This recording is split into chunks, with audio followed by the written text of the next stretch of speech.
Welcome back. The National Archives released thousands of documents yesterday related to the assassination of President John F. Kennedy. Some of the documents are documents they released before, but this time with fewer redactions. So historians are now combing through the over 13,000 documents, looking for any new information, including more details relating to Lee Harvey Oswald's trip to Mexico City weeks before JFK's assassination. But despite the release of this tranche of documents, it falls short of a 1992 law that required all documents be made public to the public, available by October of 2017.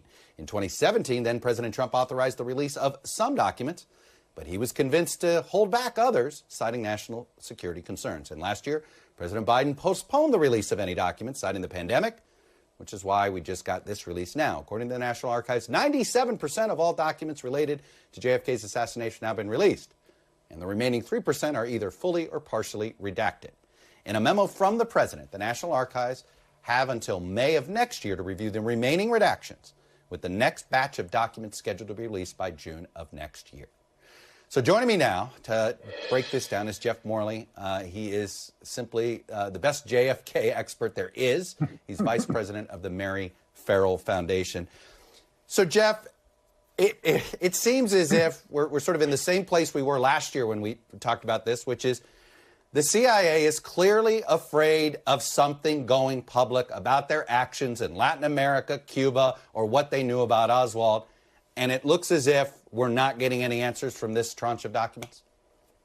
That is unfortunately what has happened. For the fourth time in 5 years, the CIA has blown the deadline for full disclosure that's written into the law. So the only thing you conclude is that if you're hiding something for so long in defiance of the law, you have something to hide. And, you know, the question these documents raise is, what is that thing? First of all, you know, this release is a bit of a shell game. Yes, some documents were released in full.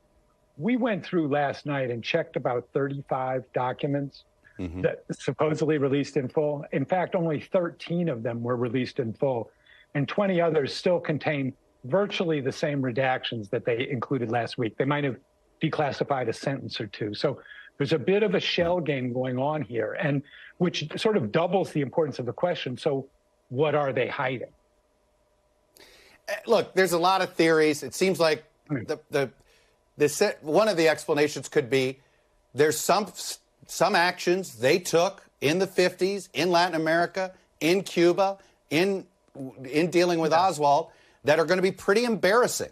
And perhaps a sitting president would have to apologize on behalf of the American government, which is why every one of these sitting presidents, when they're faced with the release deadline, end up sort of exactly because it's easier.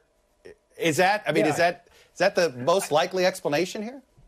That is what's going on. The question is, are they hiding, you know, incompetence? Or are they hiding actual, you know, complicity or malfeasance in the case of the assassination of the president? And, you know, when you don't have all the records and somebody keeps, you know, violating a clear agreement by Congress that all of this material should be made public, you know, people are going to think the worst. And clearly the CIA doesn't care about those consequences of encouraging people to believe in conspiracy theories, because they can always say, look, the government's still hiding something. You know, it's unfortunate that neither Trump nor Biden put their foot down and ended, you know, this charade.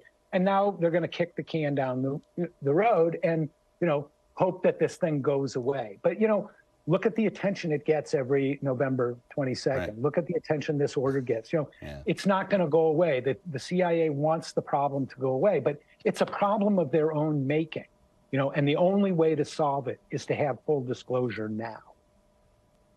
You know, look, at some point I hope to interview the current head of the CIA. He seems like a guy that believes in transparency really more than any other CIA. He at least has preached it more than previous heads of the CIA. This really does feel as if, are we, at this point, do we have to wait until our grandchildren are adults and they'll get the full release? I don't think that we should settle for that. At a time when democratic institutions are in, you know, under assault and being questioned and delegitimized, this is the time to show people that government does work and that the government can take a hit. You know, if something wrong, criminal happened related to President Kennedy's assassination 60 years ago, The American people are grown up. I think they can handle it. Yes, the CIA might be mightily embarrassed. You know what? Somebody might lose their job. That doesn't need to be an important consideration in this. Congress was very explicit when they passed this law. All of this stuff should be public by 2017. So, 5 years after the deadline, it's time to enforce the law and end the nonsense. Would you like to see more members of the Kennedy family be out front asking for this release? Do you think that would help? It would. I understand that it's a very painful subject for them, that it draws them into conversations they don't want to be involved in. I think it's incumbent on Congress to take the lead here. The courts can't really force the executive branch to do anything, not a lot. But Congress could step in here and have oversight hearings and say, let's get to the bottom of this. If you have concerns, there's something you really have to hide, in 5 or 10 cases, okay, but not thousands of documents, which is still the situation we're in today. There's 3,000-4,000 CIA documents about the assassination that still contain redactions, that we're not going to see for a while. Right. But Jeff, it's 97%. They've released 97%. I'm kidding. I just find that to be, it's always the 3%. Yeah, no, and that's the shell game.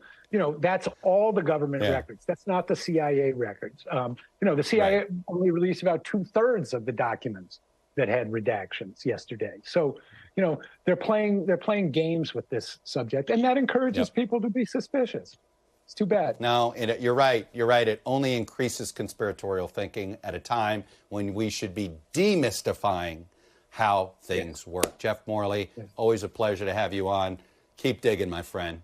Keep digging. Thank you, Chuck. Up next.